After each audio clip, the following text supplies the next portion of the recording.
They were not reacting to fear. They were not following headlines. They were not waiting for a crash. 165,000 millionaires moved their wealth quietly, legally, and deliberately, not because the system collapsed, but because they saw something forming beneath the surface. When people who already have access to power, protection, and privilege begin to reposition together, history tells us this is never random. This is not about politics. This is not about emotions. This is about timing. In every major economic cycle, there comes a moment when money stops chasing growth and starts protecting freedom. That moment always arrives before the public realizes anything has changed. The question is not what they moved into.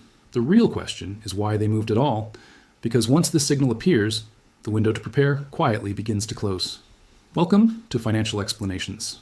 If you are someone who has lived long enough to understand that wealth is built slowly but can be lost quickly, this channel was made for you. Subscribe not out of excitement, but out of wisdom. And let us know in the comments from which country you are watching this video. Part 1 begins with a simple but powerful observation. Over a relatively short period of time, more than 165,000 millionaires shifted a meaningful portion of their wealth out of the United States. This did not happen through panic selling or public announcements. It happened through legal restructuring, foreign accounts, alternative jurisdictions, and long-term planning. To most people, this movement was invisible. To those who study capital behavior, it was impossible to ignore. These individuals were not average investors. They were business owners, asset holders, and decision makers with access to elite advisors and private data. They did not need to react emotionally. They did not need to chase returns. And when people at this level move in the same direction, analysts do not ask what asset they bought. They ask what risk they are avoiding. Public explanations appeared quickly. Some claimed it was about taxes. Others pointed to lifestyle changes, retirement choices, or global mobility. While these reasons sound logical, they fail to explain scale and timing. Taxes were high before. Global mobility existed before. Political tension was not new. Yet the movement accelerated now. That timing matters. Throughout history, wealth behaves in predictable ways. When systems are trusted, capital stays local. When confidence begins to weaken, capital becomes mobile. This mobility does not wait for collapse. It appears during calm periods, when daily life still feels normal. That is why most people miss it. The key difference in this moment is not movement within markets, but movement across borders. Shifting wealth internationally signals concern about jurisdiction, not performance. Jurisdiction determines how rules are written, how contracts are enforced, and how quickly conditions can change. When wealthy individuals reduce exposure to a jurisdiction, it suggests declining confidence in long-term predictability. This behavior has appeared many times before. In past economic cycles, private wealth moved quietly years before public stress became visible. At the time, commentators dismissed these actions as diversification or personal choice. Only later did it become clear that these moves were defensive, not opportunistic. What makes this moment especially important is how calm the movement was. Panic produces mistakes. This did not. It was methodical and slow. That tells analysts these decisions were planned in advance and triggered by thresholds being crossed, not by headlines. At this stage, serious observers avoid dramatic language. They do not speak of collapse or disaster. They speak of transition. Economic systems rarely fail suddenly. They evolve through phases. Early phases are subtle and are visible first through private decisions, not public crisis. This is where stage-based analysis becomes useful. Stages describe behavior, not emotions. In early stages, wealth reinvests locally and aggressively. In middle stages, it expands through leverage. In later stages, it prioritizes protection, flexibility, and optionality. The current behavior aligns with the later pattern. This does not mean the United States has stopped functioning. Businesses still operate, markets still open, innovation continues.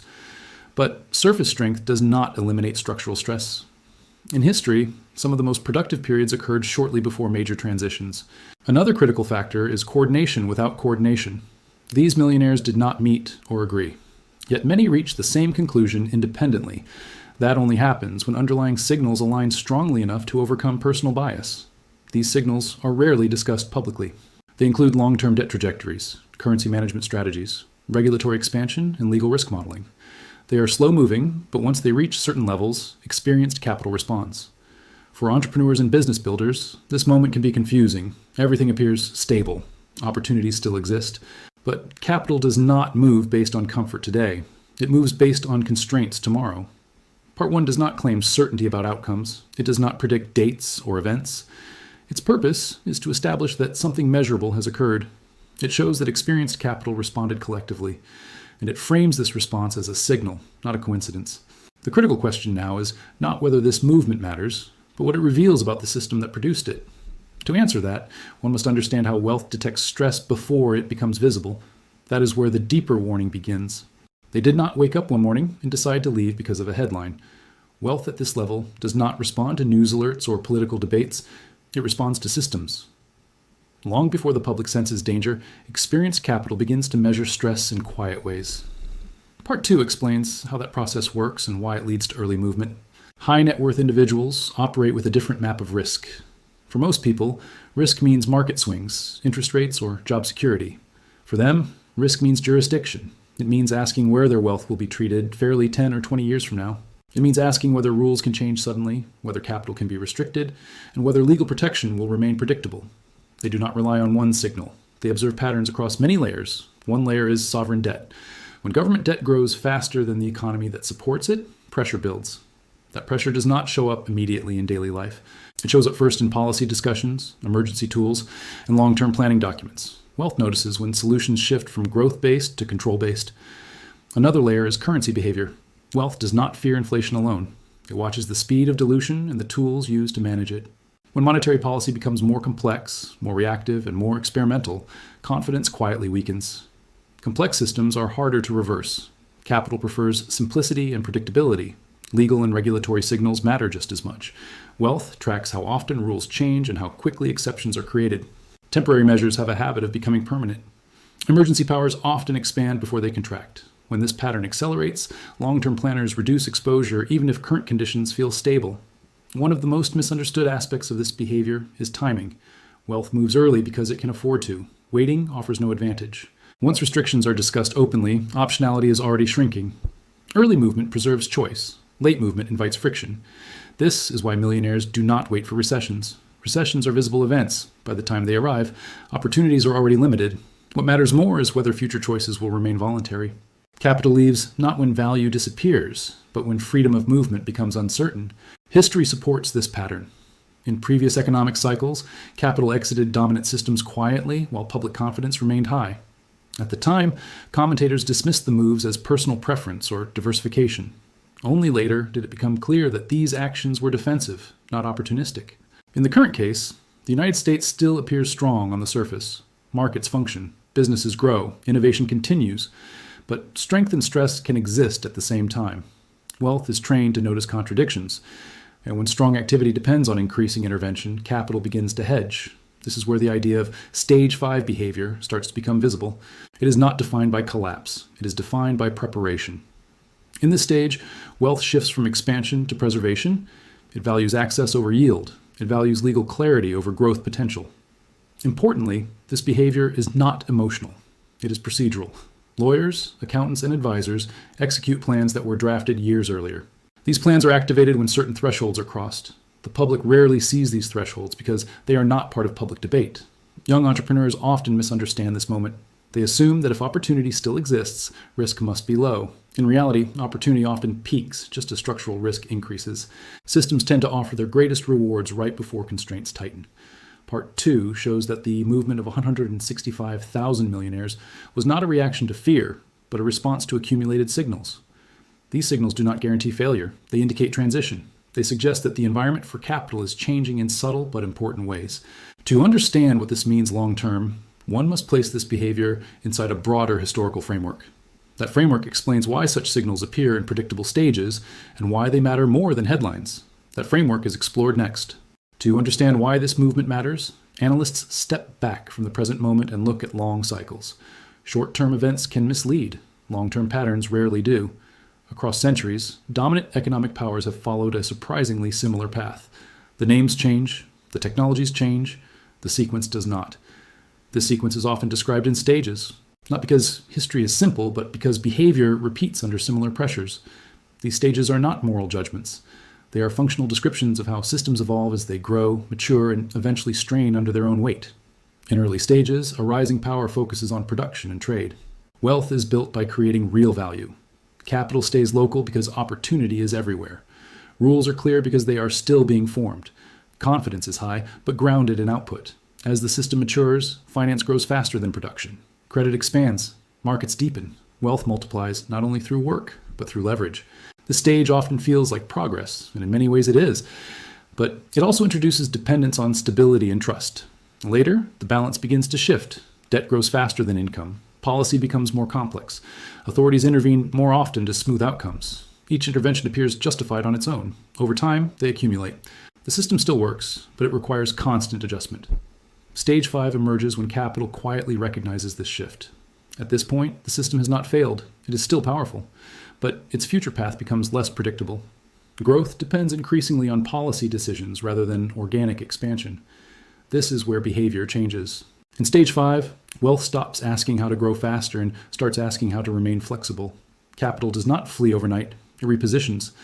It externalizes part of itself. It seeks multiple legal homes. This is not abandonment. It is optionality. This stage is difficult to detect because public indicators remain strong. Employment may be high. Markets may rise. Innovation may continue. These visible strengths distract from deeper fragility. Historically, this is why societies are surprised by later outcomes. The key point is that stage 5 is not visible through public panic. It is visible through private planning. That is why the movement of millionaires matters. It aligns precisely with stage 5 behavior seen in earlier cycles. The same quiet actions appeared before major transitions in other economic powers. Another misunderstanding is to assume that stage 5 means decline has already begun. In reality, stage 5 can last years or even decades. It is a long adjustment phase. But once it begins, reversal becomes difficult because trust has shifted. Trust, once redirected, is slow to return. For entrepreneurs, this creates a paradox. Opportunity still exists, sometimes in abundance, but the environment becomes more complex. Success requires not just skill, but awareness of structural constraints. Businesses that ignore these constraints often grow quickly and then struggle suddenly. Stage 5 also explains why public debate often feels disconnected from elite behavior. Public discussions focus on ideology and short-term fixes. Private capital focuses on legal structure and long-term access. These two conversations rarely overlap. The United States, when viewed through this framework, shows multiple stage 5 characteristics. This does not predict collapse. It predicts adaptation. Systems either adjust gradually or are forced to adjust abruptly. Stage 5 is the period where choices still exist. The movement of wealth out of the country does not mean abandonment of opportunity. Many of those who moved assets still operate businesses domestically. They simply changed where ownership and control reside. This distinction is crucial.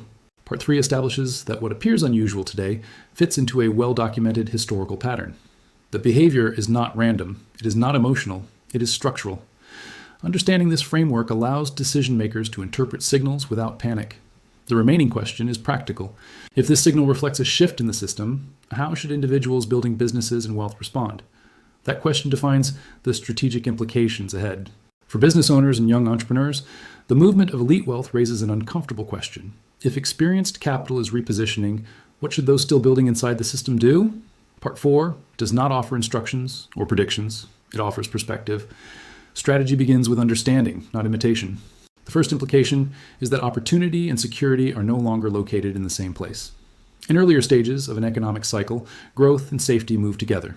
Building a business in the center of the system also meant protecting capital. In stage 5, that alignment weakens. Growth may still be domestic, while protection becomes external. This creates a planning challenge. Entrepreneurs often reinvest everything back into expansion. That strategy works well in stable environments. In transitional environments, it increases concentration risk. The behavior of millionaires suggests that diversification is no longer just about assets, but about jurisdictions. Jurisdictional awareness does not mean leaving or abandoning operations. It means understanding where contracts are enforced, where assets are held, and under which rules ownership exists. Many successful operators now separate where they earn from where they store value. This separation is subtle but powerful. Another implication involves time horizons. Stage 5 rewards those who plan in decades, not quarters. Short-term optimization becomes less reliable as policy shifts accelerate.